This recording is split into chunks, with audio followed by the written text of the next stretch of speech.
ករណីចតឡានលើបណ្ដោយផ្លូវជាប់លបងឬក៏ជញ្ជាំងផ្ទះរបស់អ្នកដទៃហើយម្ចាស់ផ្ទះគាត់ដាក់ផ្លាកហាមចតព្រមទាំងធ្វើការដេញមិនឲ្យចតទៀតផងបើយើងយោងទៅលើច្បាប់តើម្ចាស់ផ្ទះមានសិទ្ធិក្នុងការធ្វើដូច្នេះដែរទេដើម្បីងាយយល់ពីបញ្ហានេះយើងមកជជែកគ្នាអំពីការកម្រិតសិទ្ធិកម្មសិទ្ធិឯកជនជាមួយនឹងផ្លូវសាធារណៈជាមុនសិនកម្មសិទ្ធិឯកជននៅលើផ្ទះលើដីគឺបានសេចក្តីថាកម្រិតត្រឹមផ្ទះនិងដីដែលជាកម្មសិទ្ធិផ្ដាច់មុខរបស់កម្មសិទ្ធិករនឹងឯងដែលច្បាប់គេការពារអំពីការរំលោភបំពានទោះបីជាក្នុងលក្ខណៈក៏ដោយ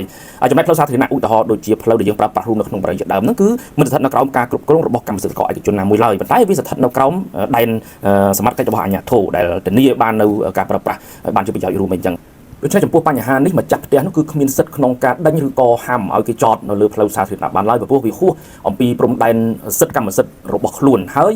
ការដាក់ផ្លាកសញ្ញាទៀតសោតនោះគឺថាវាគ្មានតម្លៃតាមផ្លូវច្បាប់ណាមួយក្នុងការហាមឃាត់មិនឲ្យអ្នកផ្សេងចតនៅលើផ្លូវសាធារណៈទេវាលើកលែងតែថាការចតនោះគឺវាបានបិទបាំងផ្លូវចេញចូលរបស់ម្ចាស់ផ្ទះនោះគឺថា